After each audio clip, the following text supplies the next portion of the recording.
My sister, 37F, and my brother, Mike, 35M, is a total troublemaker. He's always been this way and likely always will be. Overindulged by our parents, he's grown into an entitled mess. As a teen, Mike showed talent in rugby, making Mom and Dad believe he'd be a star. But he lacked the drive to succeed. Still, he was their golden child, untouchable in their eyes. He bullied kids at school, which they dismissed as others' lies, but he was worse at home to our younger sister, Kelly, 31 degrees Fahrenheit. He'd constantly prank her, meaning he'd humiliate her, like pulling up her skirt at a family wedding when she was 15. Mom and Dad called it sibling fun, but the rest of the family was shocked. I tried to defend Kelly and it helped a bit, but when I went to university, I couldn't do much. Our parents ignored all concerns. It got so bad that at 18, Kelly gave up her dream of St. Andrews and moved to London for Imperial College. This stunned us, as she'd been set on St. Andrews since she was 11. When I asked why, she said, Saint. Andrews was too close to home, requiring frequent visits, but London let her limit trips to Christmas. It broke my heart. After moving, she stuck to that plan. She only returned for Christmas and my wedding.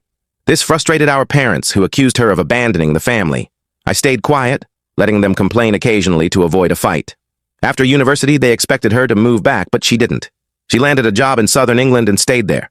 We're from Scotland, for context.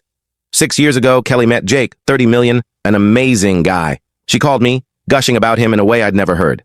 I've met him several times visiting Kelly, and he's fantastic, handsome, witty, with a great job. His family is kind, and he treats Kelly like she's everything. It's heartwarming. After meeting Jake, she cut back visits even more, spending her first Christmas with his family. Then the pandemic hit, so she didn't come home for 3 years. Her first Christmas back, Mike started his usual nonsense, craving attention. When it didn't work, as the family focused on Jake, he tried to prank Kelly. He grabbed a big bowl of water to pour over her. Jake saw it and stepped in front, warning Mike to stop. Jake's 6 feet 3 inches and has practiced martial arts since childhood, so he's intimidating when needed. Our parents brushed it off as a harmless joke, but Jake wasn't buying it. Mike whined it was just a prank, but Jake warned that another attempt would earn Mike a prank with a kick and a punch. Kelly and Jake left soon after, but Mike and our parents held a grudge against Jake. Kelly hasn't been back since. Now Kelly and Jake are getting married. They sent invites in February for August. Mike wasn't invited. Our parents were outraged and argued heavily with Kelly. They threatened to skip the wedding, and Kelly calmly said she'd have Granddad walk her down the aisle. I visited their house on Saturday with my kids. Mom immediately started ranting about Kelly and the wedding. I listened for a while before I'd had enough. I asked what they expected. They'd let Mike be the golden child, getting away with everything. As a result, he can't maintain relationships, thinking everyone owes him, can't hold a job because he deems them beneath him, and still lives at home with no future. He's a bully I don't trust alone with my kids. He tormented Kelly through her teens, forcing her to flee 400 miles away and rarely return. Mom went quiet, then asked me to leave. Hours later, Dad called, furious that I'd upset Mom and sided with an ungrateful daughter over parents who gave me everything. This led to a massive argument where I said they'd failed Kelly as parents and didn't deserve to walk her down the aisle. I'm just fed up, but now extended family say I went too far, as Mom's barely talking and keeps crying. Granddad said it was time someone called them out, but Grandma's upset by the conflict. So, am I the jerk for saying they were awful parents and deserve to be excluded from Kelly's wedding? My sister isn't budging. They're not going, period. She only invited them to do the right thing. Granddad's walking her no matter what. I'll talk to Kelly about the possibility of them showing up with Mike. I doubt they'd try, but better safe than sorry. Jake's great, and I can't wait to see how they expect Mike to care for them in old age. I won't bail them out. Let them face the consequences of their bad parenting. Maybe then they'll see their mistakes. My kids are never around my parents without me or my husband, as I know they'd let Mike near them. They won't be near my parents for a while. My kids don't like their house anyway. I'm 29F, getting married this fall. My brother, 31M, recently got engaged to Lisa, 28F. We've always been friendly, not super close, but I thought we were on good terms. Or so I believed. Months ago, they sent out wedding invites. I didn't get one. I waited, thinking it was an error or delayed, but when I awkwardly asked my brother, he said Lisa didn't want me there. When I pressed why, he said she thought I'd draw too much attention and didn't want distractions on her big day. That cut deep. I wasn't planning to wear white or cause a scene. I'd just show up, support them, and enjoy the day. It felt like she saw me as a threat, which shocked me. Worse, my brother didn't defend me. He just said, "It's her day, I'm supporting her." And that was it. I tried to move on, though it hurt. Now, my wedding's approaching, and I chose not to invite Lisa. I invited my brother alone, hoping to keep our bond intact, but he's upset. He called, saying I'm being spiteful and punishing him for something he didn't control. I said, I'm not comfortable having someone at my wedding who didn't want me at hers. It's not revenge. It's about my peace on my day. He said he won't come without her, and now our parents are involved. Mom thinks I'm right to set a boundary. Dad says I should invite her to avoid escalating things. I'm unsure if I'm being fair or letting my emotions take over. So, am I the jerk?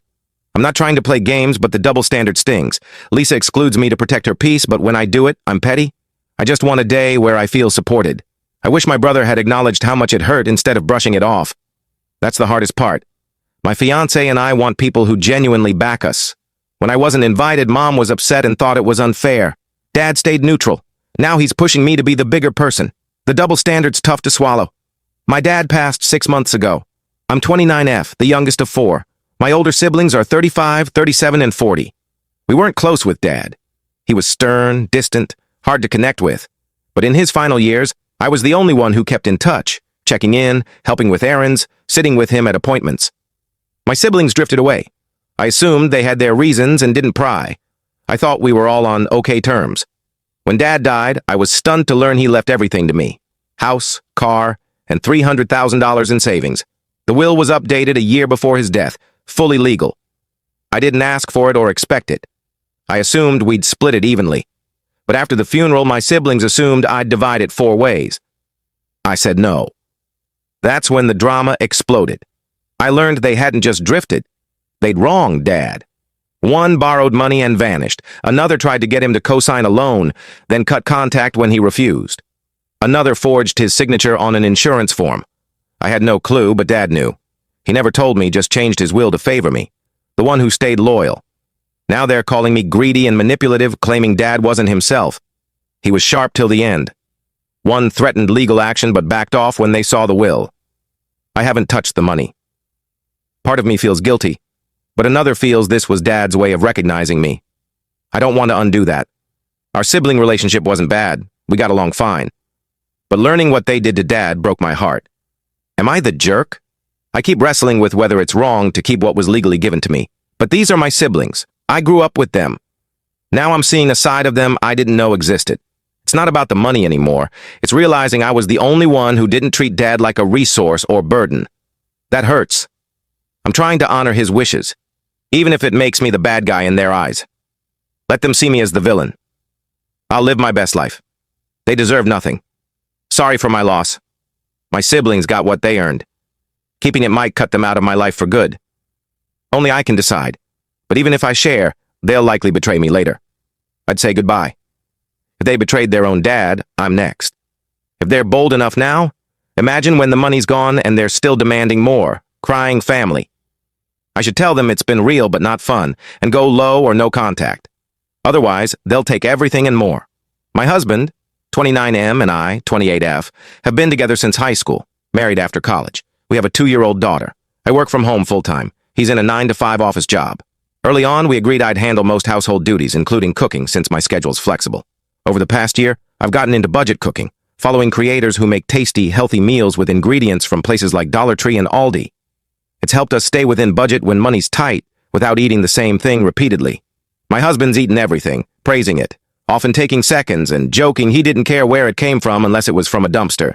A few days ago, my mother-in-law stopped by to drop off toys for our daughter, but snooped through my kitchen drawer, finding receipts from Dollar Saint.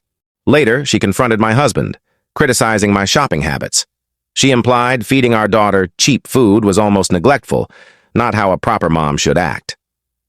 The day before Mother's Day, my husband offered to cook to give me a break. I appreciated it, but he was banging pans and slamming drawers, clearly irritated. When I asked what was wrong, he admitted his mom's talk, saying he was starting to agree. He felt I'd hidden where the food came from, accusing me of being sneaky. I reminded him he'd said not to tell him unless it was dumpster food and had loved my cooking for months. But now he was embarrassed, questioning if it was right for our daughter. I was hurt and insulted. I told him if he thinks I'm failing our family by making affordable homemade meals, he can cook for himself. I packed a bag, took our daughter, and went to my sister's to cool off. We were supposed to attend his mom's Mother's Day dinner, but after our fight, I stayed with my sister, brother-in-law, and daughter. Now he's texting, saying I overreacted and ruined Mother's Day, urging me to come home. His mom called, suggesting I rethink the kind of home I'm building and whether I want our daughter growing up thinking bare minimum is okay. I feel I've done my best to provide for my family emotionally, physically, and financially, and now I'm being attacked. I'm the mom. It's my day, too. How influenced is my husband by his mom? His behavior's awful. If I'm making meals big enough for seconds, that shows my skill at stretching a budget. My husband's too tied to his mom, and she's a nosy meddler. I should reconsider this marriage. I should tell her my shopping's based on income, and she should ask her son why I shop there. I'll ignore them both. A month has passed since the blow-up with my parents, and the tension hasn't eased. Kelly's wedding is now just weeks away, and I've been helping her with final preparations, mostly over video calls since she's still in southern England. She's radiant, excited about her life with Jake, but there's a shadow over her joy. Our parents haven't reached out since my argument with Dad, and I'm torn between relief and guilt. I warned Kelly they might show up with Mike, despite not being invited. She's hired security for the venue, a precaution that feels surreal but necessary given Mike's history and our parents' refusal to acknowledge his behavior. Last week, I got a call from Aunt Moira, Mom's sister, who tried to mediate. She said Mom's been a wreck, crying to anyone who will listen about how her kids have turned against her. Aunt Moira suggested I apologize to keep the peace, but I refused. I explained that I wasn't the one who enabled Mike's bullying or ignored Kelly's pain for years. Moira sighed, admitting she'd seen Mike's antics at family gatherings but thought he'd outgrow it. I told her he's 35, still jobless, and living with our parents. Outgrowing isn't happening. She didn't argue but asked me to at least talk to Mom before the wedding. I said I'd think about it, but honestly, I'm not ready. The hurt runs too deep. Meanwhile, Kelly sent me a photo of Granddad practicing his walk down the aisle, grinning ear to ear in his suit. It made me tear up. He's been her rock, calling her every week to share stories and make her laugh. Jake's been incredible too, arranging for Granddad to stay with them in England for a week before the wedding to ease Kelly's stress. I'm flying down soon to help with the rehearsal dinner, and I'm bracing for any last-minute drama from our parents. Part of me hopes they'll stay away, but another part wonders if they'll ever see how their favoritism fractured our family. On the other front, my wedding plans are moving forward, but the situation with my brother and Lisa is still a mess. After he said he wouldn't come without her, I tried calling to clear the air. He didn't pick up, but Lisa texted me, saying I was immature for excluding her and that I'd regret burning bridges. I didn't respond, but it stung. Mom's been supportive, but Dad keeps dropping hints about inviting Lisa to smooth things over. I held firm, explaining that my wedding day isn't about fixing their mistakes. It's about me and my fiancé starting our life surrounded by people who value us. Mom nodded, but Dad just sighed, muttering about family unity. I'm starting to see his neutrality as avoidance, and it's frustrating. I did some soul-searching and talked to my fiancé, who's been my rock. He pointed out that Lisa's reasoning for excluding me, stealing attention, sounds like projection, especially since my brother's always been the center of attention at family events. It made me wonder if Lisa's insecure about my role in his life. I don't want to play therapist, but it's helped me let go of some of the hurt. I sent my brother one last message, saying I love him and want him at my wedding, but I won't invite someone who disrespected me. He hasn't replied, and I'm preparing for the possibility that he'll skip it. It hurts, but I'm focusing on the people who'll be there celebrating with us. The inheritance situation has gotten uglier. One of my siblings, the one who forged Dad's signature, showed up at my house unannounced, demanding we talk. I let them in, hoping for a civil conversation, but they launched into a tirade about how I'm stealing their future. I stayed calm and asked why they thought they deserved anything after betraying Dad. They stammered, then claimed Dad was too harsh, and they had no choice. I pointed out that I chose to stick by him despite his flaws, and they chose to use him. They left in a huff, threatening to tell everyone I'm a selfish jerk. I haven't heard from the others, but mutual friends say they're bad-mouthing me to anyone who'll listen. I'm still not touching the money. It's in a separate account while I figure out what to do. My therapist suggested using some for charity in Dad's name, which feels right, but I'm not ready to decide. The guilt lingers, but so does the clarity that Dad's choice was his way of saying he saw my loyalty. The Mother's Day fallout with my husband is still raw. I stayed at my sister's for a week, and when I returned home, my husband apologized, admitting he let his mom's words get to him.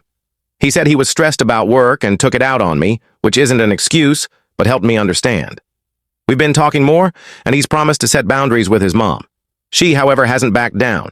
She sent me a long email about family values and how I'm undermining her son's role as provider by shopping at discount stores. I didn't reply, but my husband called her and told her to stop interfering. It's a start, but I'm wary. My sister suggested couples counseling, and we're looking into it to rebuild trust. I love my husband, but I need him to prioritize our family over his mom's opinions. For now, I'm focusing on our daughter and keeping our home a place of love, not judgment. Kelly's wedding day arrived, and it was beautiful. Granddad walked her down the aisle, beaming with pride, and Jake's vows had everyone in tears.